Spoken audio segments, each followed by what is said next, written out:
tem uma proximidade muito grande com os monges, muito grande com os monges. E nesses 8 anos eu pude aprender e continuo aprendendo.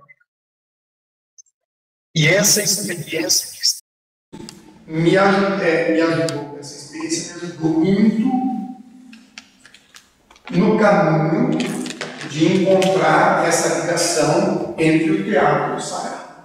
Era uma vertente, assim, uma linha de vida que já vinha acontecendo, mas o contato com o mosteiro me permitiu aprofundar, me permitiu compreender, me permitiu expandir esta realidade.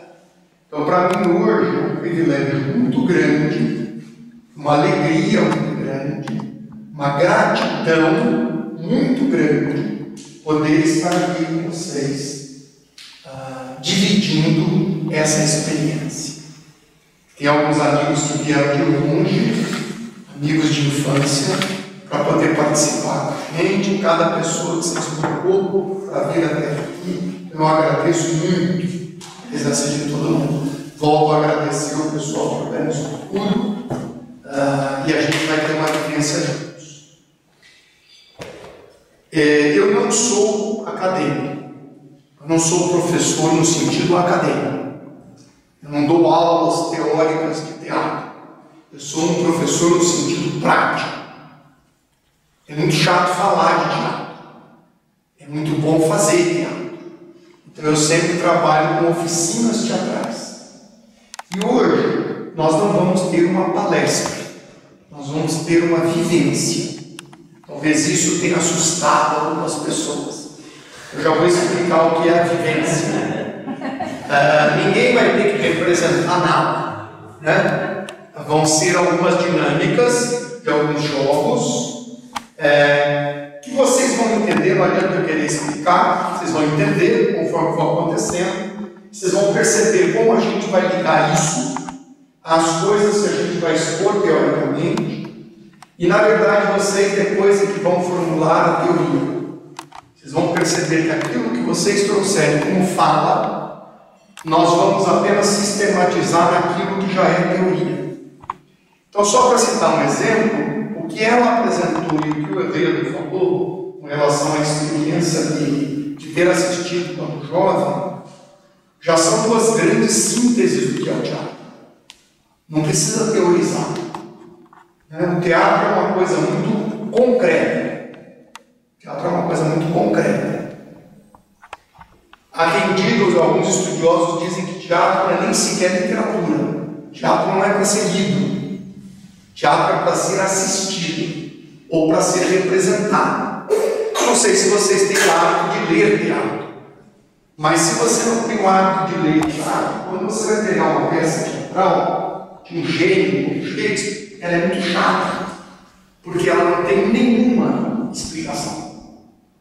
O teatro é apenas diálogo. Fala, não existe indicação. Explica como era a sala, como era a porta, como era a arma, como era a roupa. Isso não existe. Isso está no romance, isso está no conto. Mas o teatro é ação pura. Então, quando é que o teatro acontece? Quando ele é representado.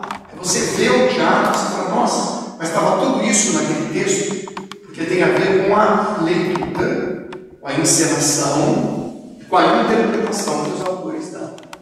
Então, o teatro é para ser vivenciado, não para ser teorizado. Agora, é lógico, deve-se ter a teoria teatral, etc., que a gente também estuda. Vamos passar algumas coisas dessas para vocês, mas para servir como base, como fundamento. E depois a gente vai fazer um recorte. Por quê? Porque falar do teatro sagrado é uma coisa muito ampla. A gente poderia pegar essa questão sobre vários aspectos, né? Mas a gente vai fazer um determinado recorte que nos interessa e que, na minha percepção, é o recorte mais essencial do que é a teatralidade. É o recorte fundamental da teatralidade. As outras coisas, na minha percepção, e na percepção de um bom time com quem eu aprendi, isso seria o essencial. Então a gente vai recortar isso. Vamos discutir existir outras manifestações do teatro, do sagrado, porque senão seria uma coisa ampla demais.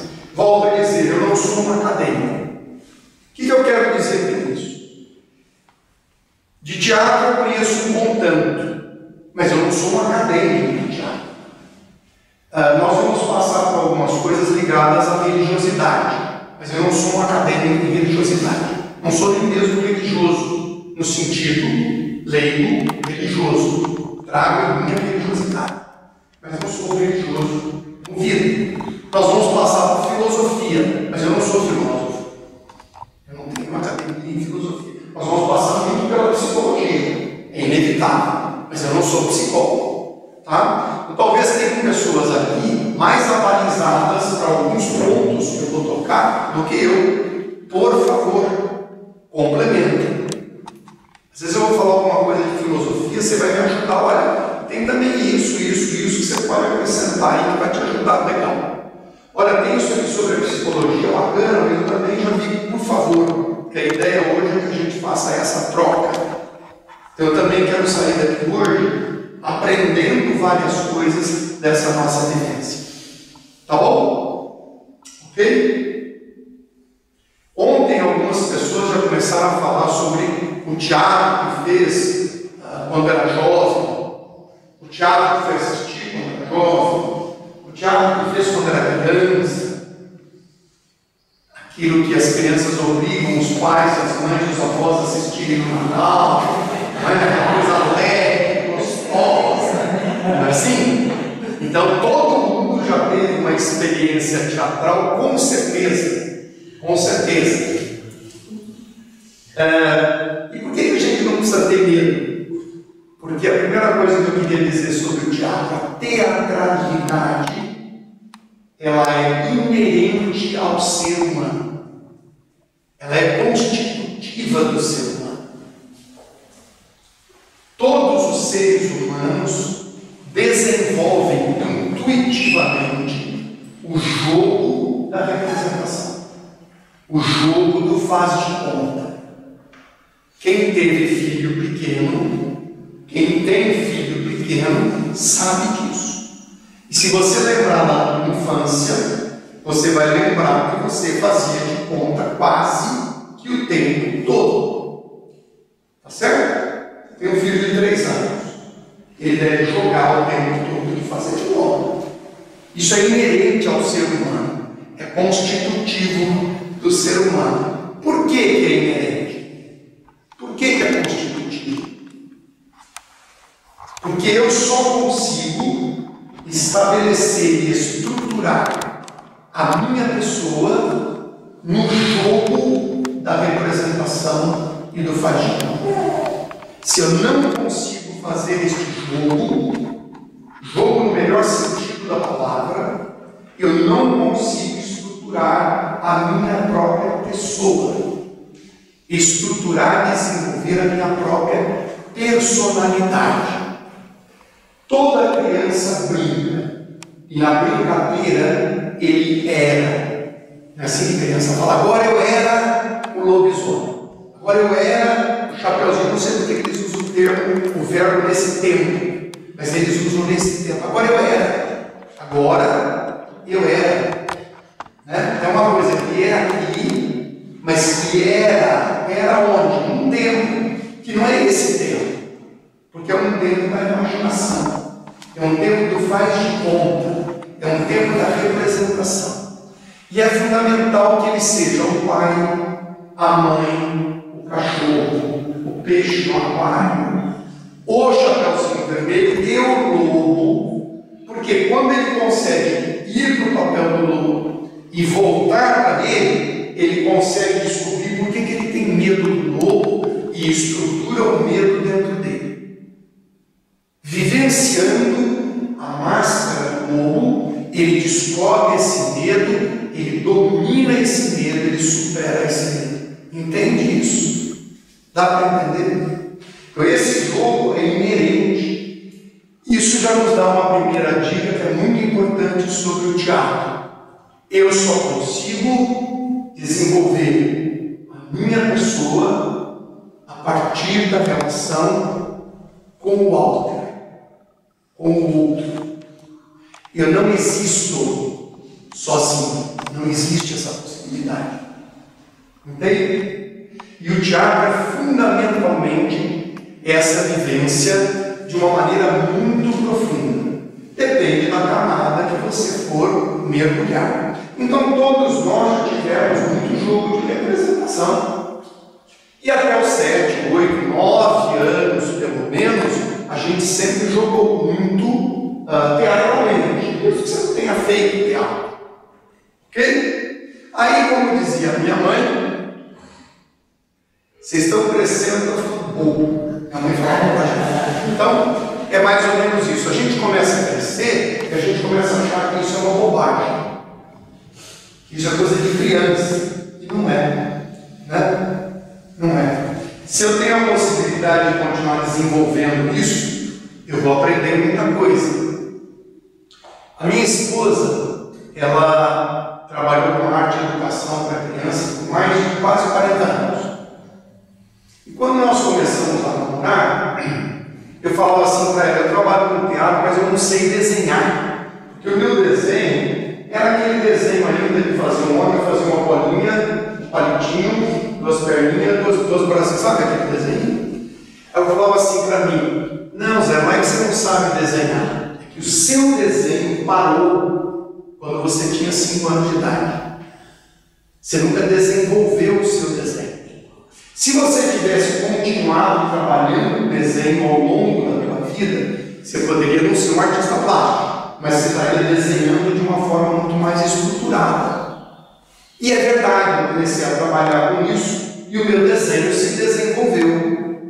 A mesma coisa no teatro, a teatralidade. Nós paramos de fazer esse jogo como se isso fosse uma coisa de criança. Mas aqueles que têm oportunidade na escola de fazer no teatro, por exemplo, com 9, com 10, com 15, com 16, tem uma desenvoltura em vários aspectos muito maior. Porque a teatralidade é inerente ao ser humano. Ela é fundamental para eu compreender como a humanidade se estabelece, como a minha humanidade se estabelece. Então, o teatro, de uma forma ou de outra, é comum a vocês. Não é uma coisa estranha. Mesmo que você nunca tenha assistido uma representação teatral. Quando você assiste, como o Rodrigo falou, na hora que você assistir, eu me identifiquei plenamente. Mas ele nunca tinha assistido, como é que ele se identificou? Porque é uma coisa que já é inerente, já é da própria pessoa. Eu vou fazer uma pergunta para você, a partir de uma afirmação. Semana passada, a Dona Marmele partilhou conosco um texto maravilhoso, que eu acho que foi publicado na matéria, sobre o desejo de todo ser humano buscar a face de Deus. Alguém leu esse artigo? Alguém leu? É um artigo belíssimo, e ele falou uma coisa que me ajudou muito no que eu preciso conversar com vocês hoje. Que ele falou assim, se ele estivesse assistindo lá, o Eduardo Emanuele combate.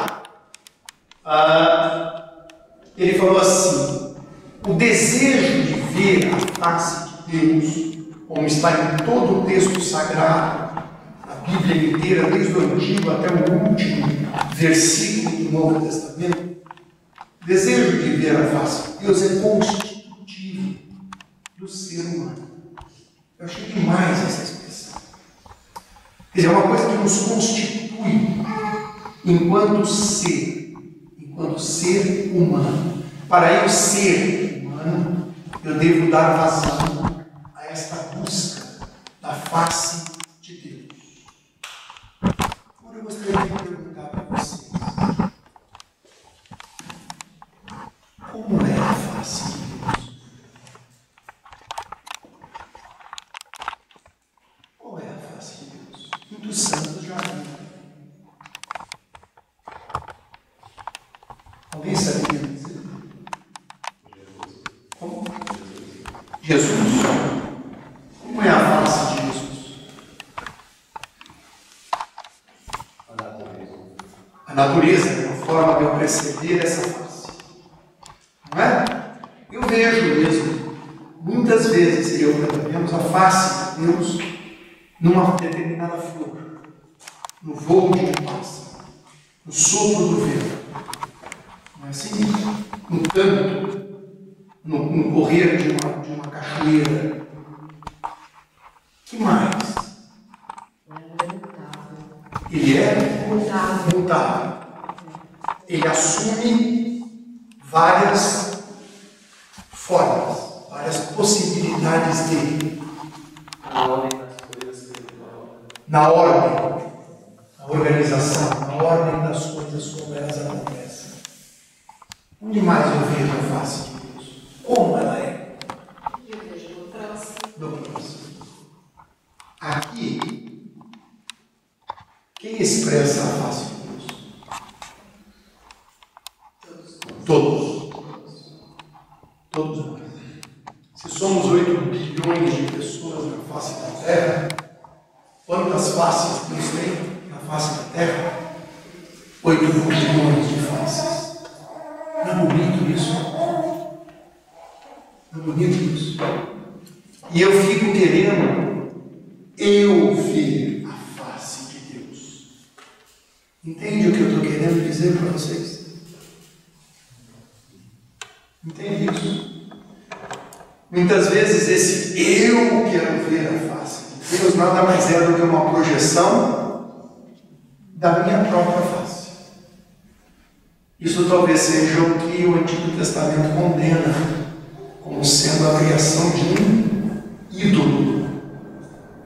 Eu crio um Deus à minha imagem e à minha semelhança. Aquilo que não se parece comigo, com o meu ego, não é divino. Porque se for divino, eu já vi Deus, eu sei como é. Eu sou espiritual. Eu frequento o mosteiro há 8 anos. Faço as minhas orações diárias. Canto os salmos todos os dias. Como é que eu sei como é a face de Deus? Não é assim que a gente tende a pensar, a agir. Mas é legal quando a gente percebe que quando se faz essa pergunta sobre algo que é constitutivo na minha pessoa, eu não tenho uma resposta. Eu tenho trocentas respostas, trocentas possibilidades. Quando eu olho para responder, hoje como é que o Salmo cantava? O Salmo foi, o perfeito louvor vem da boca. Ela sabe mais como é a face de Deus do que eu. Eu já me distanciei. Infelizmente. Ela está bem mais próxima ainda. Depois a gente vai estragar ela. Mais ou menos assim. O que acontece, né? Volta a lembrar minha mãe, se estão crescendo, estou ficando pouco. Então, por que eu falei isso? Todo o teatro, de todas as culturas sobre a face da Terra, tiveram a sua origem na relação com o sagrado. Todas as tradições, qualquer uma que você quiser pegar. Eu não posso falar muito sobre o teatro Kathakali, que é o teatro hindu, porque eu não pratico esse teatro. Eu não posso falar muito sobre o teatro Mo, que é japonês, nem sobre o teatro de ópera de Pequim, porque eu não faço teatro de ópera de Pequim. Eu não posso falar sobre as manifestações primitivas africanas, que já trabalham com a teatralização, a dança, a música, o rito, o corpo, a máscara, a roupa. Então eu vou falar do teatro que eu conheço, o teatro grego. Desculpem, mas é esse o teatro que eu efetivamente conheço. O teatro grego, que é mais ou menos como nós praticamos o teatro até hoje. Fundamentalmente não mudou quase nada do que os gregos faziam. Como surge o teatro na Grécia? O teatro na Grécia, ele está ligado à mitologia grega, ou aquilo que para os gregos era religião. Hoje, para nós, é mito. Mas para eles era prática religiosa, como nós praticamos a nossa religiosidade. E ele surge a partir de um deus do panteão grego. Quem sabe? Qual é o deus do teatro grego? Dioniso. Dioniso é o deus do teatro. Então eu, tento ser religioso, a moda ocidental, trago em mim um Deus que é o Dioniso, que é o oposto de Apolo. Complicado isso, né? Como a gente organiza isso dentro da gente é complicado. Mas é maravilhoso. Quem sabe como é que chamava a mãe de Dioniso? Aí está pedindo demais, né, professor? Aí é muito. Alguém sabe o nome da mãe do Dioniso?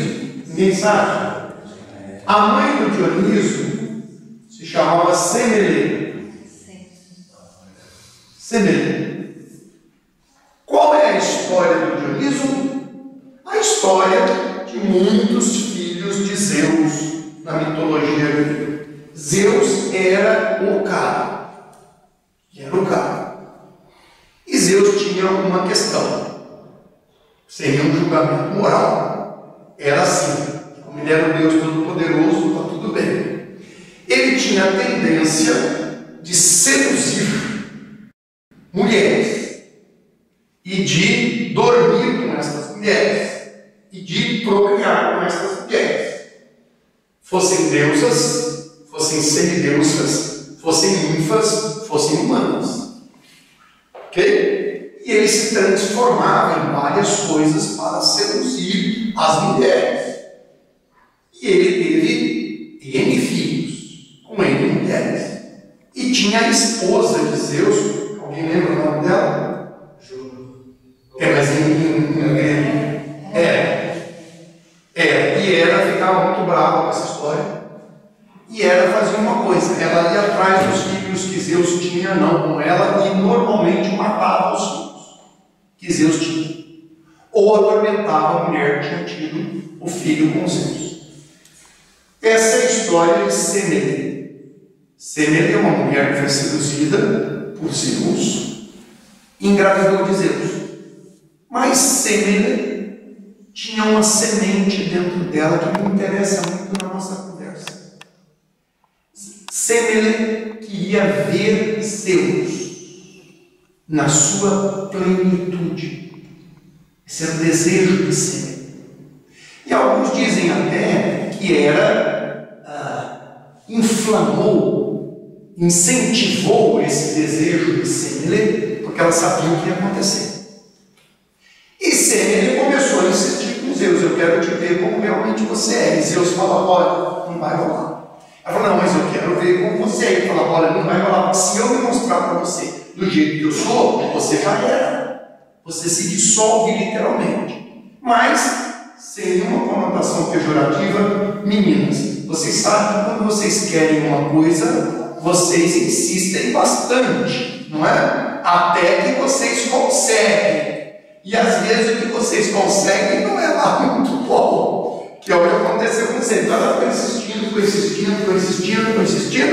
até que um dia Deus falou para ela: tudo bem, já que você quer, eu vou te mostrar. E ele se mostrou em todo o seu esplendor, em toda a sua glória, e literalmente ela se dissolveu. A glória dele era tão forte que ela não resistiu, ela não aguentou. É interessante porque essa história é semelhante com Moisés e Deus no Monte Horebe. Por favor, mostre-me a sua face. Nenhum mortal pode ver a minha face e continuar vivo. É impossível. É interessante isso, né? Mas o desejo qual é? De Moisés, ver a face. O desejo qual é de Semele? Ver a face de Deus. Esse é o desejo que nos move. É o desejo constitutivo. E Semele viu: ela é minha avó teatral.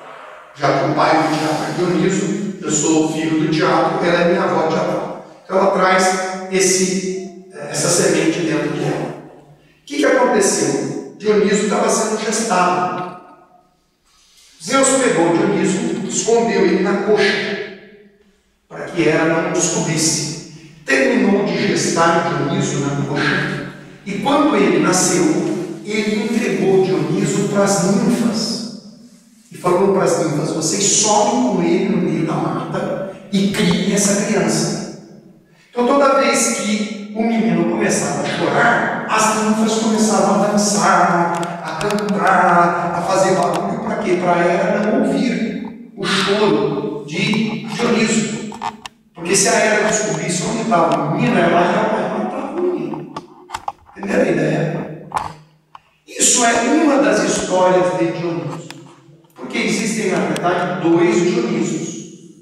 A outra história de Dioniso não me interessa muito, mas conta que ele foi encontrado por Hera, foi esquartejado por Hera e foi jogado no Hades. Mas Zeus se compadeceu dele. Então ele, na primavera, ressurgia com o ressurgimento da natureza, dançava, cantava, celebrava com as ninfas. Então o Dioniso trazia em si essas 2 histórias. Uma história trágica e a outra história mais alegre, mais viva, mais festiva. E o Dioniso, quando era mocinho, ou todo mocinho, toda mocinha, descobriu o vinho, que é o que normalmente os jovens fazem, né? Descobrir a cerveja, descobrir o vinho, dá um barato legal, a gente curte essa sensação. Não é assim? Ele, na verdade, criou o vinho. Começa a pisar nas uvas e ele descobre que se faz uma bebida e ele descobre que quando ele bebia aquilo e as ninfas bebiam aquilo, dava um barato e ele saía de si e vivia como se fossem outras personalidades. Não é assim que o bêbado fica? A bêbada fica? A pessoa se transforma em outra coisa, né? A pessoa começa a se comportar de um jeito estranho, começa a falar de uma forma esquisita, começa a mudar o jeito, né? Os romanos diziam em vino velho, mas na verdade você está revelando quem realmente você é. Estava escondidinho lá, né? Então você assume coisas que normalmente de cara você não assumiria. Você está embriagado, você não falaria, você não revelaria. Então a bebida revela. Então o Dioniso fazia essas festas, dançava, cantava e assim por diante. E o Dioniso, por conta disso, teve uma dificuldade de ser aceito como Deus pelo povo grego. Por quê? Porque, teoricamente, ele vinha na contramão do pensamento grego, filosófico ou mesmo religioso. O Apolo era a retidão, o equilíbrio, a harmonia, a proporção. E Dioniso é exatamente a quebra de tudo isso. É a festa, a farra, a dionisia, a bebedeira, o canto, o embriagar-se, assumir outra personalidade. Então existe uma resistência. Mas Dioniso foi quebrando essa resistência, às vezes de maneira muito cruel. Uma peça que se chama As Bacantes, de Eurípides, que é muito cruel a maneira como ele faz com que ele seja adorado pelos gregos. Tinha um governador que não queria de jeito nenhum que fosse estabelecido um culto a Dioniso. Ele encanta a mãe deste governador. Ela fica totalmente inebriada e ela vai lá e corta a cabeça do filho, achando que é um leão, e traz a cabeça do filho para as outras bacanas e diz: olha, eu matei um leão. E quando ela vê, ela está com a cabeça do filho na mão. Bem tragédia grega, né? Então aí todo mundo passou a adorar o Dioniso, porque se não adorasse a coisa ficava feia. Entendem isso? Muito bem. Então, ele era o Deus da alegria, o Deus da fertilidade, o Deus da fecundidade, o Deus, mas também era o Deus trágico, o Deus que é esquartejado, que é morto, que é jogado no Hades, que renasce e volta para o Hades. Os seguidores de Dioniso ritualizavam isso bem no começo. Eles se reuniam em coros de 40, 50 homens, dançavam e cantavam esta história, a história toda de Dioniso. Iam contando, como nós fazemos também hoje, a história de Cristo na Via Sacra, o que aconteceu, é mais ou menos a mesma estrutura. Então o ritual deles, que eram grupos grandes de tiranos, dançavam, cantavam, ritualizavam primitivamente primitivamente nas florestas, nas matas e assim por diante. E para eles contarem esse lado, além da dança, do canto, da alegria, da fertilidade, para eles contarem esse lado, que era o lado trágico de Dioniso, que ele era esquartejado, eles pegavam um bode, que é também uma estrutura religiosa que se repete em quase todas as tradições religiosas do mundo. Como eu disse, são arquétipos. É o inconsciente coletivo que traz isso na humanidade. E eles contavam a história do Dioniso, e na hora que o Dioniso era morto, o que eles faziam? Eles matavam o bode. O bode era morto. Daí surge o nome tragédia, que é o bode expiatório. Esse é o bode expiatório. E daí surge o nome tragédia. Por quê? Porque bode, em grego, é trago, e ode, édia, ou ode. Trago, édia, é o grito do bode, o canto do bode, a ode do bode. O bode berrava, o bode cantava, o bode gritava. Isso era a tragédia, que era contada na representação primitiva do rito de Dioniso. Entende? Muito bem. Essa estrutura primitiva, conforme Dioniso foi sendo cultuado, aderido e ganhando espaço na Grécia Antiga, ela foi sendo estruturada. Ela deixa de ser uma coisa primitiva e passa a ganhar cada vez mais estruturação.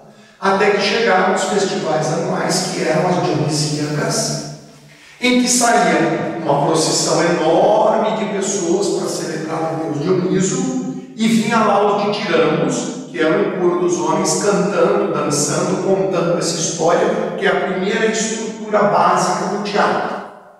Num determinado momento, um desses ditirambos resolveu sair do coro, e ele começou a ser o corifeu.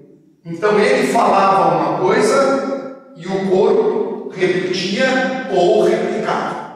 Aí o coro falava uma coisa, ele repetia ou replicava, como nós fazemos hoje nas orações nossas das horas.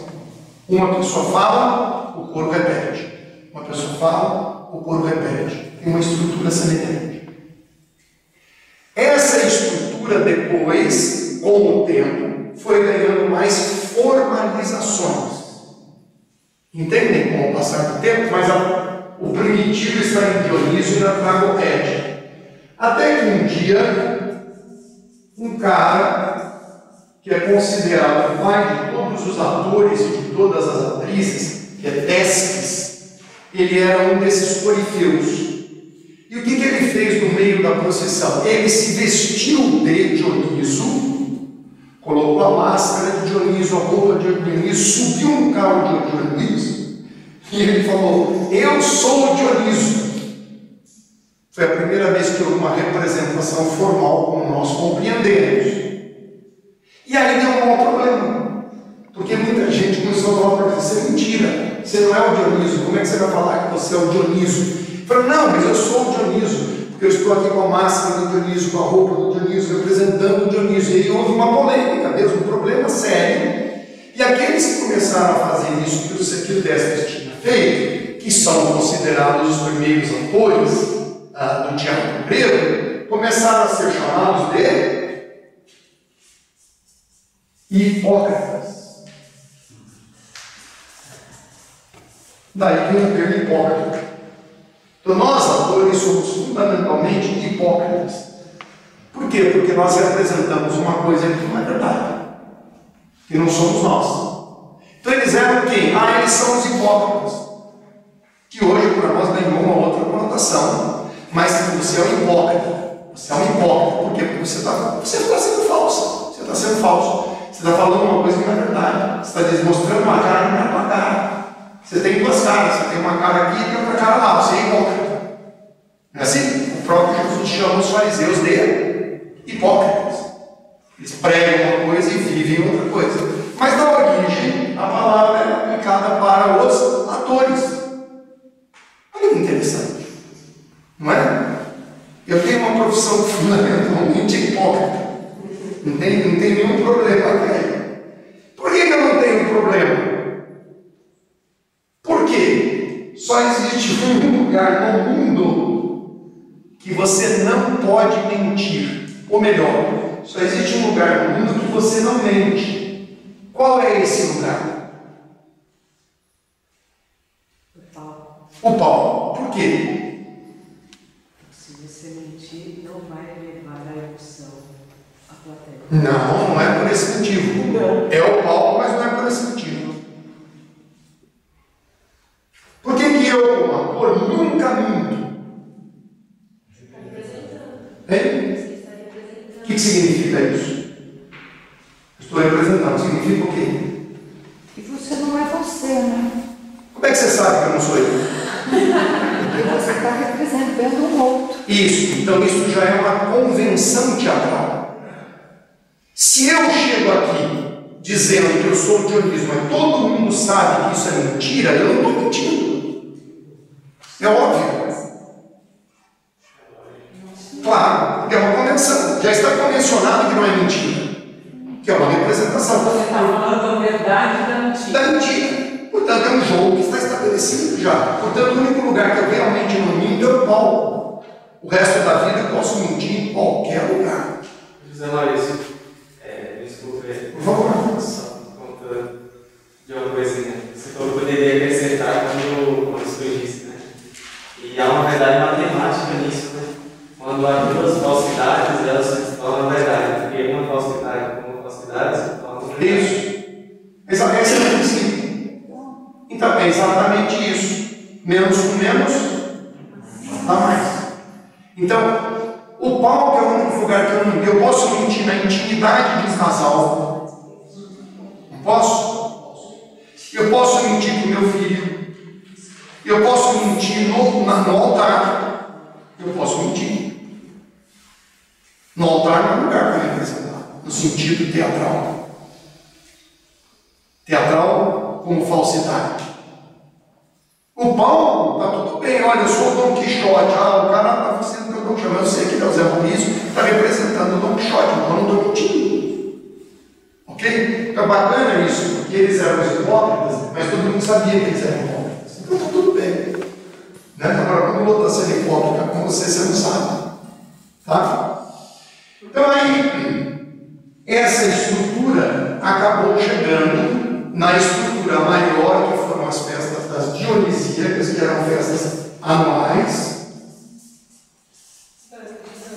Pois não? Não tinha essa conotação de hoje, esse termo. Não, tinha no sentido de que você está falando uma coisa que não é verdadeira, que é uma representação, que é uma falsidade.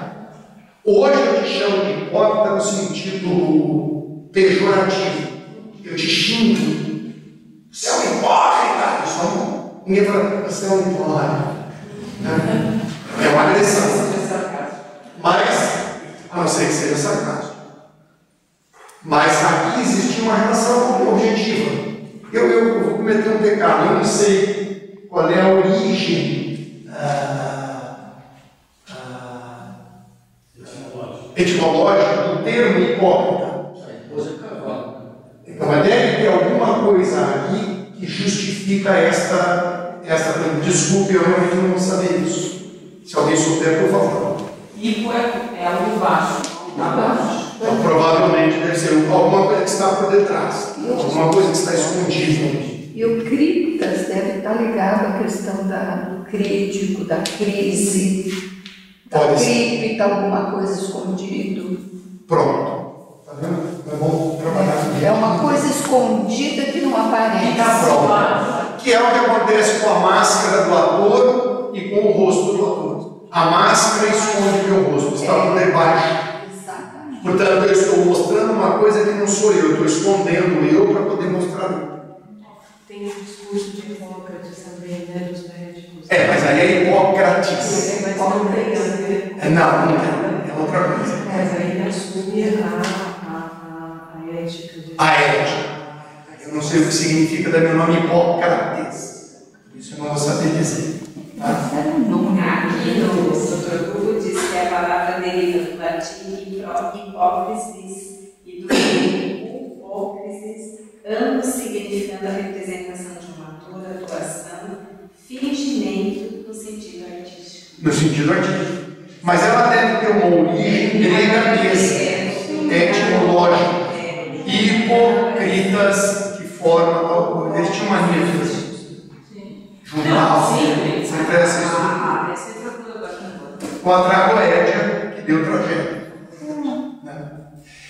Aí nós chegamos às Dionisíacas. Vem de crinem, que é crises, né? Que significa algo que é dramático, né? Que movimenta, que muda de posição. Então é uma posição que tem abaixo uma outra coisa. E que faz isso tudo se modificar. Está vendo? Quanta coisa eu sabia? As Dionisíacas são festivais anuais que aconteciam na Grécia, ao deus Dioniso. Esses festivais duravam dias e dias e dias. E nessas Dionisíacas eram então apresentadas as peças teatrais. Depois que esse caminho do culto primitivo foi se estruturando e chegou até na estrutura do que nós conhecemos como tragédia. Então a gente está reduzindo bastante para poder avançar. O primeiro grande trágico grego é... Como é que ele chama? Ésquilo. O Ésquilo é o primeiro grande trágico grego. O Ésquilo é considerado o pai da tragédia. O Ésquilo é considerado de uma envergadura imensa. É um homem de uma capacidade absurda. Todos os autores são unânimes em dizer isso. Ésquilo começa com o teatro, depois tem vários trágicos, né? Mas os que mais se destacam, depois de Ésquilo vem Sófocles, e depois de Sófocles o outro grande é Eurípides. Só que os autores são unânimes em dizer que Ésquilo ele tinha uma dramaturgia que ligava diretamente o Olimpo ao humano. E a questão na tragédia grega de Ésquilo era a relação dos deuses com os homens. A determinação do destino. Tem toda uma estrutura que eu não vou entrar nesse detalhe, que eu acho que é muito chata, são um monte de nomes. O que gera o herói trágico? Por que ele provoca a ira dos deuses? O que os deuses fazem quando ficam irados? Que provocam as moiras, que vão ativar o castigo sobre. Eu não vou entrar nesse detalhe, tá bom? Vou falar mais de uma forma ampla, porque eu acho que são detalhes muito específicos demais. Mas ele fazia muito essa relação, que era uma relação vertical. O homem é fruto deste destino. Este destino é provocado pelo excesso humano. Todo erro trágico é um excesso. Então isso é muito importante a gente compreender. Quando ele se excede, os deuses ficam muito bravos. Quer dizer, ele quer ser como deuses. Aliás, esse é um problema em todas as tradições. O castigo, a consequência vem quando Adão e Eva querem ser como Deus. Aí eles são expulsos. Na tragédia grega é a mesma estrutura. Quando o ser humano se ultrapassa e quer ser demais, os deuses fazem assim com ele. O destino, as moiras, tecem o destino, que é o destino trágico. Então, na verdade, a tragédia é provocada pelo próprio homem. Ele é o provocador da tragédia. Ele desencadeia a tragédia sobre si mesmo, por causa do seu excesso. E o que acontece tragicamente com o homem é uma forma dele aprender por meio do sofrimento. Então isso não é uma questão só cristã. Isso é uma questão arquetípica. Os gregos nos ensinam que o homem aprende e se corrige por meio do que ele vai sofrer. E aí ele é corrigido. Mas é muito essa relação vertical. O homem está muito à mercê desta relação. Em Sófocles, que é considerado o ápice da dramaturgia, o ápice do teatro grego, o ponto mais alto da teatralidade é Sófocles, mais do que Eurípides. Eurípides consegue pegar 4 ou 5 coisas que são a mitologia, a filosofia, as próprias artes e a poesia, e transforma isso em teatralidade para que ela tenha uma função pedagógica, uma função de formação humana. Era um momento áureo da Grécia, século V, o apogeu da Grécia, e o homem está procurando o homem ideal, o homem pleno, não perfeito, pleno. Isso aparece nas esculturas, as medidas, as proporções, a proporção do rosto, a proporção do braço. Por quê? Porque eles estão procurando um ser humano que é um ser humano ideal, a ideia de termos um ser humano pleno. O teatro entra nessa vibe, ele entra com essa função, a função de formar este humano numa proporção ética, moral, filosófica, religiosa e social plena. Entenderam isso? Então o teatro e o sagrado estão na base do teatro ocidental e tem uma função, a função de formar um homem pleno. Sófocles atinge o ápice desta ideia. Das peças de Sófocles, a peça mais conhecida é Édipo. Todas as peças eram escritas em trilogia, 3 partes. Não necessariamente nessa sequência, e não necessariamente eram apresentadas ao mesmo tempo. Às vezes eram apresentadas no mesmo dia, porque o festival começava às 7 da manhã e terminava às 8, 9 horas da noite. Ok? Mas às vezes não. E Sófocles escreve a trilogia dele no tempo. Qual é a trilogia de Édipo? Édipo Rei, Édipo em Colono e Antígona. Essa é a trilogia de Édipo. Só que não foi escrito nessa ordem. Primeiro, Sófocles escreveu Antígona. Depois, ele escreveu Édipo Rei. E por fim, ele escreveu Édipo em Colono. Ele escreve Antígona quando ele é bem jovem. Ele escreve Édipo Rei quando ele é maduro, uns 40, 50 anos. E ele escreve Édipo em Colono quando ele tem quase 90 anos. Com uma curiosidade muito interessante. Sófocles era sacerdote grego. Ele era sacerdote da religião grega. Então o sentido sacro, sagrado, religioso, espiritual e transcendente é inerente na obra de Sófocles, como é também na obra de Eurípides, de Éschilo. E em Édipo ele alcança uma plenitude humana imensa. Édipo começa sofrendo as consequências do destino, que é Édipo Rei.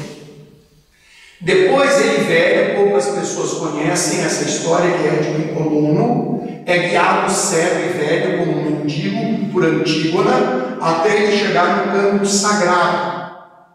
E neste campo sagrado ele faz a purgação de tudo que ele cometeu de errado, e ele é chamado pelos deuses para transcender para o mundo dos deuses.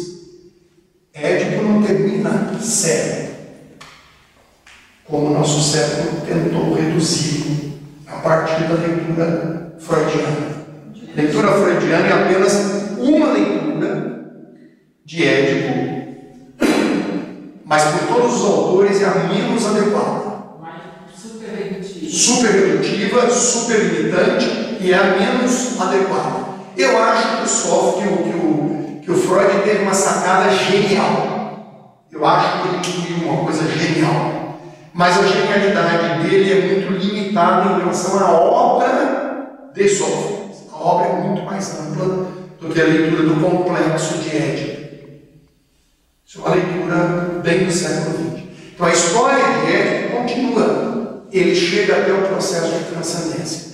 Então ele é um homem que sofre as consequências dos pais, os erros dos pais, ele mesmo gera muito sofrimento, ele purga esse sofrimento e ele consegue, tomando consciência de si, fazer a transcendência.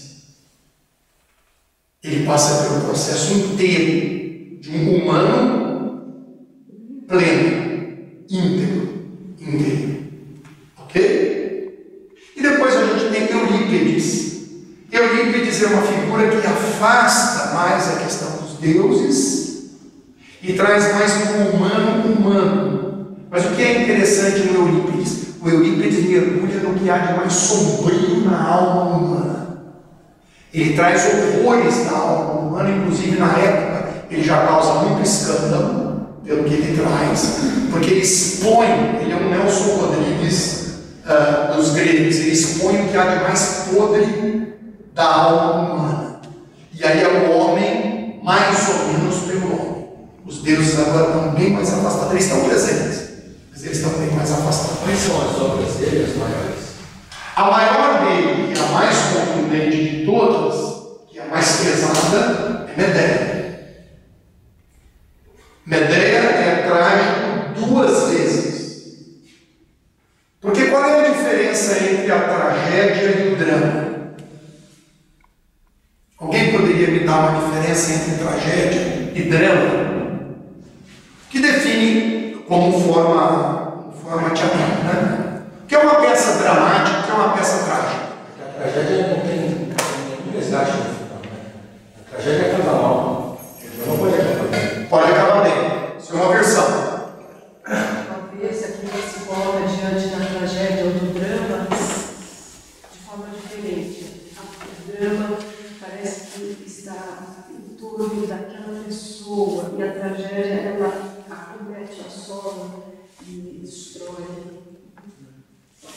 Sim. Um grande diretor de teatro, que eu tive o privilégio de ter a minha iniciação, Antunes Filho, ele definia isso em 2 frases maravilhosas. Ele falava assim: drama é quando o filho enterra o pai. Tragédia é quando o pai enterra o filho. Essa é a diferença. O que é a tragédia? É quando a natureza se volta contra si mesma. Eu desposei a minha mãe. Eu tive filhos com a minha mãe. Eu matei meu pai. A natureza se volta contra si. Então, quando a natureza se volta contra si, isso é trágico. Isso realmente não tem remédio. Ou se tiver, vai ser com um sofrimento bárbaro. O drama é quando eu perco a pessoa amada, perco meu pai. É dramático.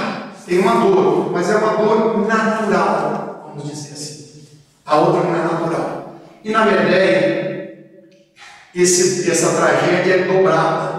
Porque além da Medéia perder os 2 filhos, é ela que mata os 2 filhos.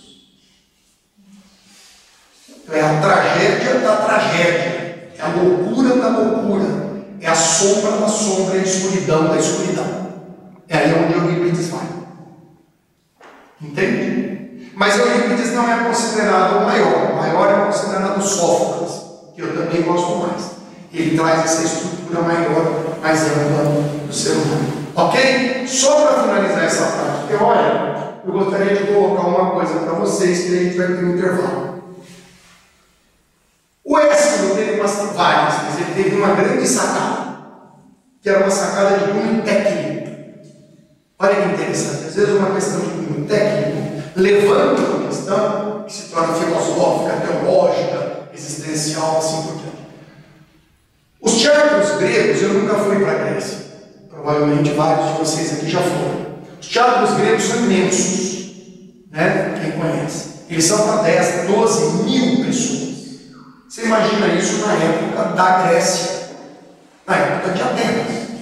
É uma coisa, tá certo? Só que o que acontecia? O ator entrava lá, o cara via ele lá no puleiro, desse tamanhozinho. Tá certo? Então o que o Ésquilo fez? O Ésquilo desenvolveu para o teatro grego a máscara.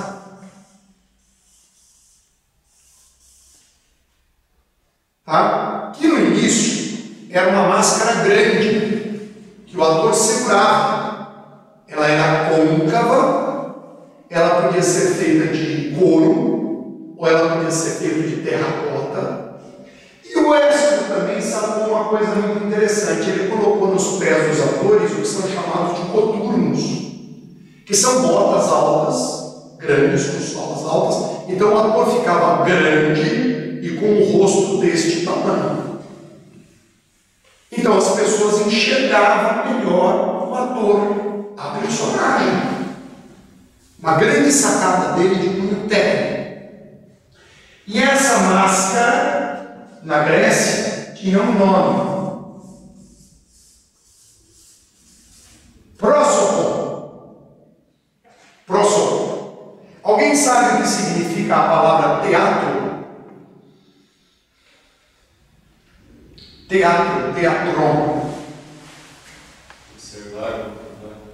Teatro é o lugar em que eu vou para ver. Exatamente esta tradução da palavra teatro, que eu vou para observar. E o Écio, fazendo o prosopon, fazendo essa máscara grande, ele ajudou as pessoas a verem aquilo que ele queria representar. Mas ela não era usada apenas para ver, ela também era usada como uma caixa acústica, que ela era côncava.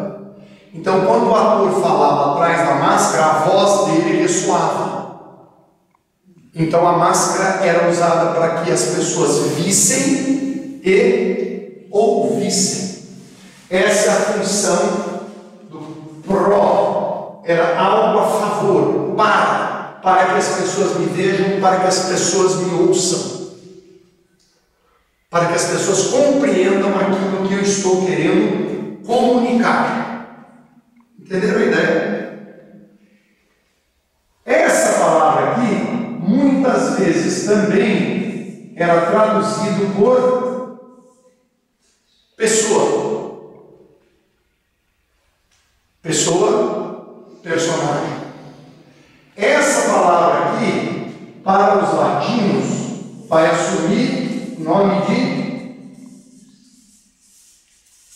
persona. Persona, pessoa, prosopon. O termo persona surge de prosopon. E a persona era a máscara no teatro, que depois passou a ser a máscara social, como o Euredo estava falando aqui no início. Isso daqui é muito importante nós compreendermos. Tá bom? A gente vai ter um intervalo, depois a gente vai retomar algumas coisas a partir disso daí. Tá legal? Coisas que eu queria apenas destacar. O teatro surge do culto sagrado. O teatro, quando se estrutura, tem esta função sempre com o sagrado. Mas tem a função do sagrado no sentido de formar o ser humano como um ser humano pleno, ideal, dentro do pensamento grego. Ok? Isso tem uma trajetória. Uma coisa central é o prosopon, a máscara que os atores usavam para representar as suas personagens. Tudo bem? Alguma dúvida? Uma dúvida? Puxa, eu tenho tantas. Por favor. Tem problema? Sou problemático? Sou ator, é meio problemático? Fala. Sobretudo hipócrita. Hipócrita, sobretudo hipócrita. Tem a ver o uso dessa palavra pessoa, persona, pessoa, o fato de que tudo aquilo que o ser humano faz, como ele age, como ele fala, como ele se move, como ele vê, com alguma coisa que é uma máscara? Sim e não. É verdade isso que eu estou falando. Só que aí nós vamos entrar no que eu vou começar a conversar depois do café, mas nós vamos ficar cansando. Essa linha vai acontecer. E essa linha vai interferir na filosofia, na teologia cristã, e vai interferir na teatralidade. Santo Agostinho vai usar isso daí para definir o que é pessoa. Aí nós vamos chegar. Porque isso me interessa. Por isso que eu botei vocês um olhando para o outro. Não é só para brincar. Porque essa relação é a relação fundamental do teatro. Entende isso? O teatro é olho no olho, cara a cara, rosto no rosto. O teatro nunca vai poder ser virtual. Nunca. Se eles virtualizarem o teatro, já não é mais teatro. Porque existe uma coisa apenas que não pode ser tirada do teatro. E que é a essência do teatro, sem a qual o teatro não existe. Você pode tirar o palco, você pode tirar o figurino, você pode tirar a maquiagem, você pode tirar a máscara, você pode tirar até o texto. Mas tem duas coisas que não podem ser tiradas do teatro. Quais são? A presença. A presença, sim, mas qual presença? De um ator e de um espectador. Você e eu, nós dois, pode estar inclusive só você. É uma pessoa representando e querendo comunicar algo para outra pessoa. Essa é no presente. Essa é a relação fundamental do teatro. Isso não pode nunca ser tirado. Se for tirado, já não é mais teatro. Então o que interessa no teatro é essa relação. Eu e você. Você e eu. Eu e você, você e eu. Você e eu e você. Gente, não é isso aí mesmo. A ideia é essa. No mesmo espaço. No mesmo espaço. Nunca não está mediado. Nunca. Se está mediado, não é mais teatro. Eu posso usar no teatro recursos eletrônicos, como cenografia, como parte da representação, mas eu tenho que ter uma pessoa presente, você presente, no mesmo espaço, no mesmo tempo, aqui e agora. É aqui que acontece o teatro. Por isso que ele tem a força que o enredo sentir. Nenhuma outra arte tem o impacto que o teatro tem. O monólogo é um teatro. Monólogo é um teatro. Biólogo também. Não, monólogo é um teatro. Não é teatro. Você pegou vendo uma filmagem de uma peça de teatro. Mas quem já teve essa oportunidade, eu tenho muito, quando você apresenta um espetáculo e ele é filmado, aquela energia que acontece entre a gente e a plateia, você não capta na hora que você vê no vídeo. É diferente. Existe uma coisa que está acontecendo aqui entre nós, que é a sinestesia. Vocês sabem o que é a sinestesia. Essa relação próxima minha com vocês, ela é fundamental. Vocês captam de mim coisas e eu capto coisas de vocês que são físicas, orgânicas, energéticas. Isso acontece diretamente no teatro. Ou nas artes cênicas, na ópera também. Na dança também, a dança um pouco menos, porque a dança não tem a palavra.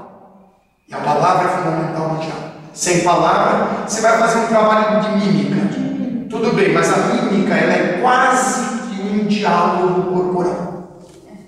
Diferente da dança. Porque a dança muitas vezes abstrai. A mímica não abstrai. A mímica ela é literal. O chiclete é o chiclete. Não é uma expressão do chiclete.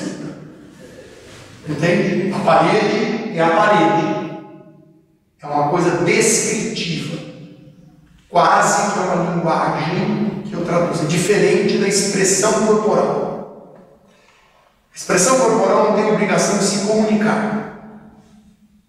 Ela pode ser apenas a expressão, a performance. Que não é teatro. Diferente. Performance não é teatro. São linguagens distintas.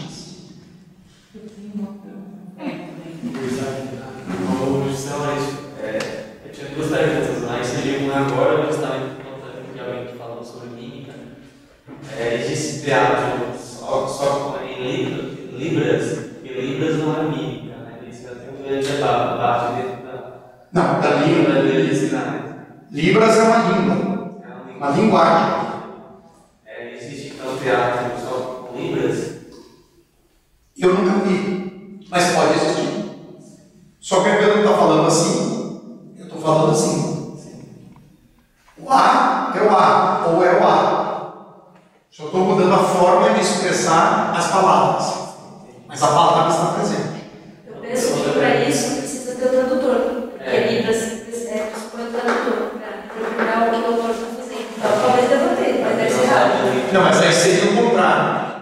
Normalmente seria um teatro só para surdos mudos ou deficientes? Não. Eu penso que pode ter, nunca vi, tá? Mas, por exemplo, missas ou palestras, você tem que estar acontecendo ali e tem o intérprete. Não. No teatro, mas o que ele está falando, que eu entendi, seria uma outra coisa interessante. Todos os atores fazerem em Libra a representação. E quem não entende Libra é que vai precisar de tradução. Ah, sim, deve existir. Mas seria interessante.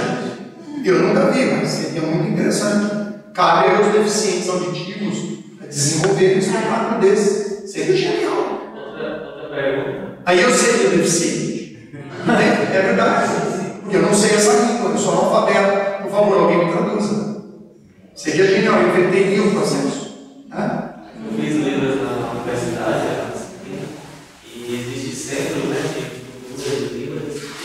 Eles fazem dança, fazem festas, fazem coisas normais do nosso dia a dia. Então, com certeza deve existir.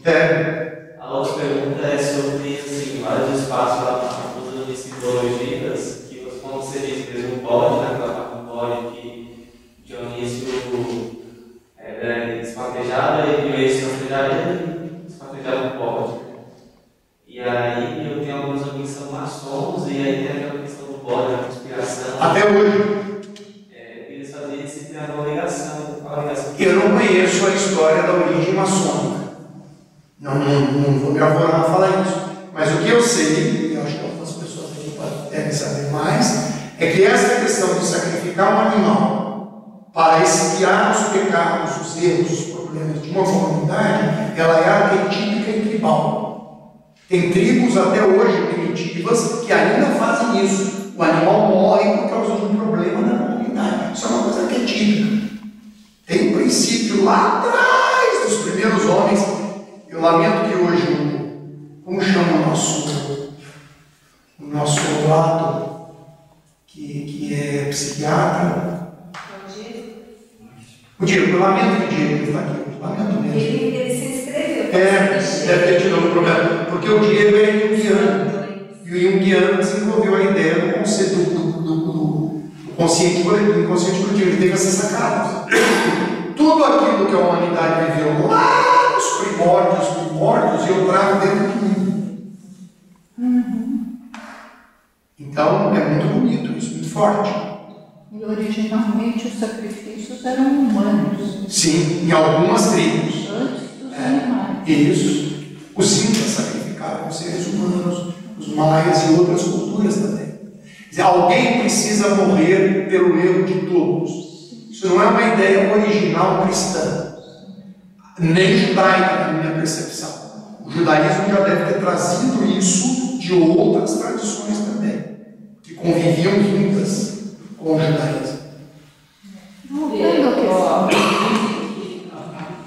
Uma grande, logo no início, diferenciação entre o povo judeu e os povos de entorno é que os judeus não sacrificavam seres humanos, mas sacrificavam porque tinham uma compreensão da sacralidade humana que os outros não tinham. Que começa com Abraão, né? Ele não sacrifica o Abraão pensa que ele tem que fazer, porque Deus não respondia nada, não acontecia. Ele pensa, ele entende que ele tem que seguir os povos, os deuses dos outros povos. E o Senhor fala para ele: não, esse vai ser o descendente dele que vai ser o povo. Que é um avanço no nível de consciência da humanidade que chega até no Cristo que abole em si todos os sacrifícios. Não há mais necessidade. Mas nós continuamos, de alguma forma, fazendo a repetição do sacrifício todos os dias. Mas a coisa O corpo e o sangue, eles estão presentes. Então isso é muito forte no ser humano. A coisa que impressiona agora nos estudos é a distância e a separação que esse pequeno povo, numa região semidesértica, faz em relação a toda a cultura em volta deles. Traz algo que é realmente original. Totalmente original. E justifica e compreende. Quer dizer, só do ponto de vista historiográfico e arqueológico, que se encontra ou não encontra os altares de sacrifícios humanos, etc., na região da Palestina, né, antiga, é evidente que aconteceu com esse povo alguma coisa completamente diferente do que aconteceu com os outros. Que a Bíblia fala, Deus interveio, né? Fala com Abraão e etc. Depois Moisés. Eu queria só fazer uma pergunta, porque isso que você me falou, eu queria entender um pouquinho melhor, porque me chama muita atenção. Na questão da liturgia e na questão da tradição de liturgia geral, mas também na liturgia monástica. A coisa mais impressionante que eu fiz como experiência, digo assim com simplicidade, para dizer rapidamente, é que quando eu comecei a participar do coro, né, monástico, é que você não está assistindo. Não. Na missa você assiste, mesmo que se diga que não. Deveria não ser assim. Exatamente. Mas você está ali tranquilo no banco. É muito fácil. Mas estruturalmente, quer dizer, a verdade em si não é essa. Como aconteceu. Mas, pelo menos na liturgia romana, o espaço para que os leigos assistam à missa e não participem da missa é muito grande, é muito largo. Quando você entra no coro monástico, não há nenhum espaço para isso. Você tem que mudar completamente de posição. O tom da voz, como você senta, como você anda. A própria atenção. A atenção. E eu fiz essa experiência é muito forte. Né? De que você está rezando de um jeito que não dá para assistir. Né? Todo você que entra naquela experiência milenar de forma de rezar. A outra coisa, de fato, uma vez, uma menininha da catequese lá no Mosteiro Santo Antônio Abade, porque lá são muitas monjas, então o coro se sente a presença do coro, se sente a presença da música, etc. Uma menininha da catequese foi um dia assistir, estava fazendo catequese, fizeram no mosteiro, terminou, a gente pensou, não lembro se era essa, a média, terminou, ela olhou em volta e falou, mas isso é um teatro. Mas isso aqui todo mundo vestido